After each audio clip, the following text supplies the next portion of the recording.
a professora Zezé Barino e eu trabalho com a matéria mais bonita do mundo, o português. Você não acha, não? Você acha difícil? É difícil nada. Depende de como você estuda, não é? Olha só, eu estou aqui hoje para conversar com você sobre o concurso da Prefeitura de Mariana, tá? A banca Fundep. Primeiro, me apresentando, eu tenho mestrado, especialização e graduação especificamente em letras e mais de 36 anos de experiência em concursos públicos. Acho que é possível ajudá-lo, certo? Vamos lá. Primeiramente, observando aí o conteúdo programático, o programa, tanto para cargos de nível superior quanto para nível médio e médio técnico. Você vai observar o seguinte: aparece para gente compreensão e interpretação de textos. Então, tanto o entender o que o texto diz, quanto a leitura daquilo que está pressuposto ou subentendido dentro de um texto. Mas como eu faço isso? É muito simples, há dicas, né, de pequenas palavras que aparecem e fazem a gente entender isso. Aparece também a questão de gênero e tipo textual. Bem, pensando em tipologia textual, você se lembra de verdade qual é a diferença, por exemplo, de um texto argumentativo para um expositivo? Pois é, a gente tem que saber. Aparecem as figuras. Então, quando a gente pensa em figuras, eu pergunto para você: você sabe a diferença de uma metáfora para uma comparação?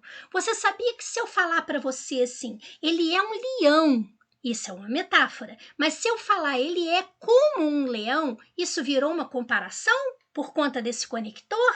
Viu como é fácil a gente entender essas pequenas diferenças aí? Nós temos aqui a questão da articulação, coesão e coerência textuais, e isso daqui sempre aparece nos concursos. A gente percebe isso pelo uso das conjunções, pelo uso dos pronomes demonstrativos. Você sabe usar o este, o esse, o aquele? Pois é, a gente observa isso pelas preposições utilizadas, né? Os pronomes relativos. Você sabe usar o pronome relativo que, qual? Você sabe a diferença do quando você pode usar o onde ou aonde, por exemplo, tá? E quando você tem o cujo, você sabe que existe um momento específico para se usar o cujo? Então, isso tudo é muito importante aqui dentro. Observe que só isso aqui, ó, morfossintaxe, já dá uma gramática. Porque, na verdade, aqui, ó, tá falando da morfologia, ou seja, as 10 classes gramaticais, artigo, substantivo, adjetivo, numeral, pronome, verbo, advérbio, preposição, interjeição, conjunção, e a sintaxe, onde vai falar aqui pra gente de sujeito, vai falar de objeto direto, objeto indireto, vai falar de verbo transitivo direto e indireto, a diferença de adjunta de nominal para complemento nominal. Você sabia que isso é muito fácil e todo mundo acha difícil?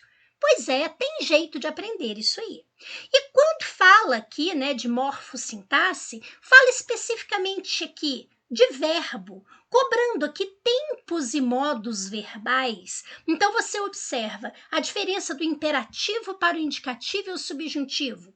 Ou, quando a gente fala de tempo, você sabe a diferença de um pretérito perfeito para o imperfeito? Por que ele é chamado de perfeito e imperfeito? Pois é, precisamos saber isso. Concordância, tanto verbal quanto nominal, regência, crase, muito importante, regência e crase que andam aqui casadinhas uma com a outra, não é? A colocação pronominal, o uso de próclise, mesóclise e ênclise.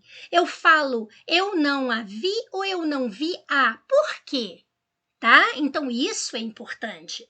Veja que aparece a questão da estrutura da oração e do período. Então não é só o período simples, aparecem aqui as orações, avaliando aqui a questão não só sintática, como também de sentido, ou seja, semântica. Então nós temos aqui as orações coordenadas, subordinadas. Zezé, é impossível saber a diferença de uma para outra. É nada. Existem pequenos detalhes que você aprendendo, você não erra mais a classificação de uma oração. Veja que nós temos a acentuação gráfica e aqui o novo acordo ortográfico, a parte de ortografia, então não é só emprego de letra, não, é o uso de parônimos e homônimos. Você sabe a diferença de ratificar para retificar e infringir para infligir? Você sabe o mal com U e o mal com L? Então tudo isso aparece aqui dentro. Pontuação e variação linguística, ou seja, cuidado com aquilo que é, por exemplo, uma norma popular, uma norma culta, mas olhe também se aquilo não é um regionalismo, né? Ou seja, uma expressão de determinada região. Então, você observando este programa aqui, ó, é uma gramática inteira, mais uns 3 ou 4 livros.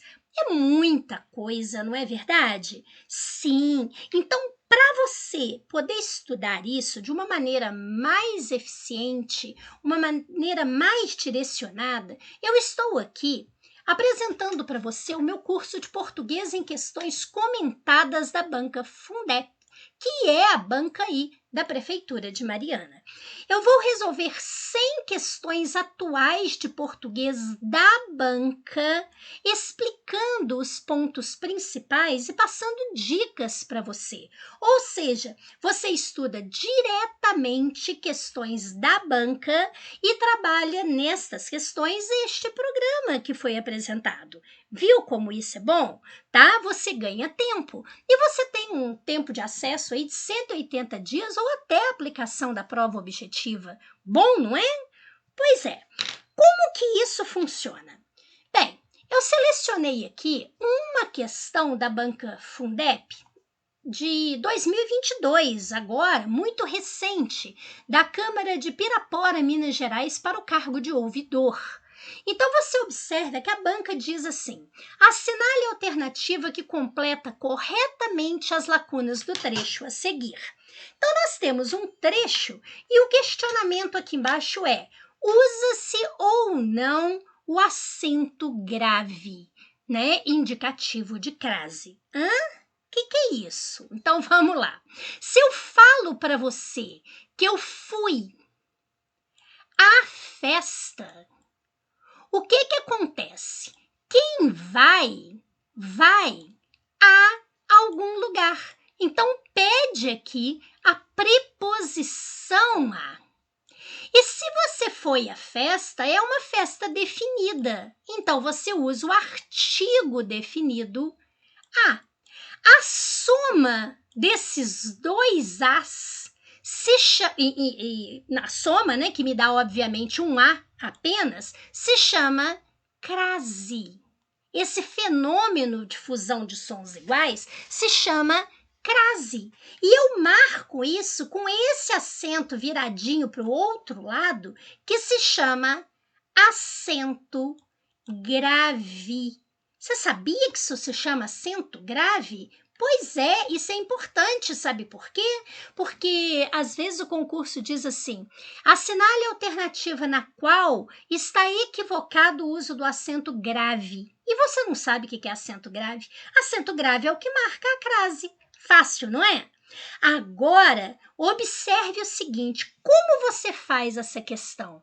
Bem, se você for observar, existem muitas regras envolvendo crase, mas existe um recurso fácil que você consegue resolver a maioria dos casos da Banca Fundep, que é você trocar festa por uma palavra masculina que você possa ir até lá. Então, você pode colocar aqui baile, mas você também pode colocar açougue, cinema. Cinema? Cinema termina com A, mas é masculino, é o cinema, tá? Então, não é como termina que vai definir se é feminino ou masculino, não, cuidado. Então, você pode colocar baile, cinema, açougue, parque, qualquer palavra masculina que você possa ir até lá. Como que você diria aqui? Você diria fui ao baile. Ou seja, o a preposição mais o artigo. Isso significa que aqui em cima você também terá a preposição mais a artigo. Daí você vai usar o acento grave. Isso daí já ajuda você a fazer essa questão, você acredita? Então lembre-se, não é feminino da palavra, mas é uma palavra que caiba ali dentro. Por exemplo, nesta escola exige-se a assistência às aulas. As alunas nunca faltam, nem mesmo aquelas que precisam ir de casa para a escola a pé. Então, nós temos vários as aí dentro.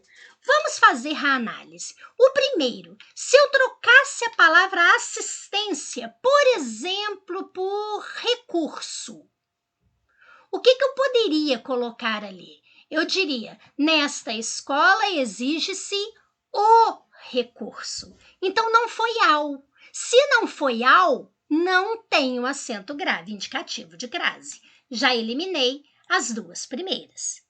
Vamos seguir. Nesta escola exige-se a assistência às aulas. Se em vez de aulas eu colocasse cursos, como que você diria?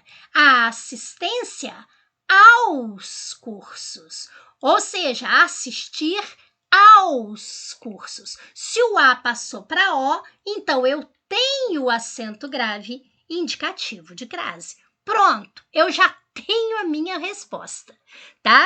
Mas continuando, eu tenho aqui, as alunas nunca faltam. Então, se eu trocasse alunas por alunos, eu iria dizer o quê?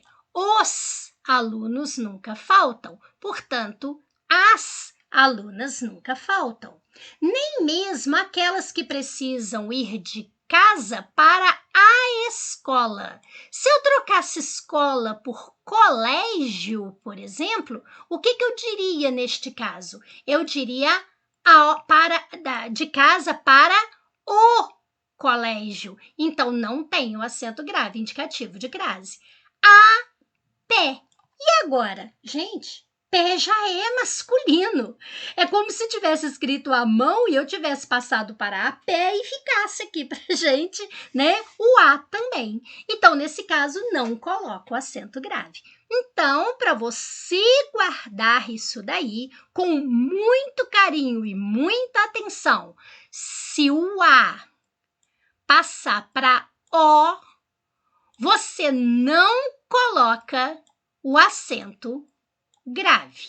Se o A passar para ao, você coloca o acento grave. Uma dica rápida, mas que consegue resolver a maioria dos casos que você precisa. E os outros casos? Bem, os outros casos, quando aparecem, nós resolvemos então nas questões para você e explicando cada um deles. Viu como fica fácil? É assim que a gente estuda para concurso. Não é pegando uma gramática, né? E ficar estudando a gramática inteira sem ter como tirar dúvida. Tá certo? Assim não. Nós vamos explicar cada uma das questões e explicar o ponto principal para você. E se você vai fazer o concurso para o cargo de guarda municipal, não se esqueça que você tem uma redação. E essa redação, ela vale 20 pontos. E se você não conseguir um mínimo de 50 pontos nessa redação, você é eliminado. É sim, tá? Então, o que você vai observar nesse caso? Como você faz essa redação? Existe técnica para isso. E nada melhor do que a gente avaliar o seu caso especificamente. É por isso que eu também tenho o curso de redação. E esse meu curso de redação, ele tem orientações e correções individualizadas. Então, essas orientações e correções serão feitas por mim, não é por monitor, é por mim, será de acordo com o seu concurso, com a sua banca. Há também videoaulas, PDFs, indicação de temas e material para ampliação desse repertório cultural para que você possa argumentar na sua prova. Eu trabalho com pacotes com 3 redações e com precinho muito justo, tá? Então pode ter certeza que também vai ajudar muito você. Bem, se você se interessou aí pelo meu curso de português da banca Fundep para esse concurso da Prefeitura de Mariana ou também pelo curso de redação, converse com a Malu no WhatsApp, bata um papo com ela e veja, você vai se surpreender como você pode ter qualidade com um preço muito justo. Tá bom? Agora tem uma coisa, se você mandar lá um WhatsApp para Malu, oi Malu, por favor, tá? Não coloca acento não, isso é uma oxítona, veja, a sílaba tônica é terminada, Lu, né, é terminada em U, e nós não acentuamos oxítona terminada em U. Então nem Malu, nem Dudu, nem Caju, nem Angu, nem Urubu, não, nós não acentuamos. Viu? É assim que se aprende português, não tem que ter terror não, tá certo? Olha, estou aqui na torcida por você e pode ter certeza, português com a Zezé Barino é simples assim. Muito obrigada, fique com Deus, paz e luz para você.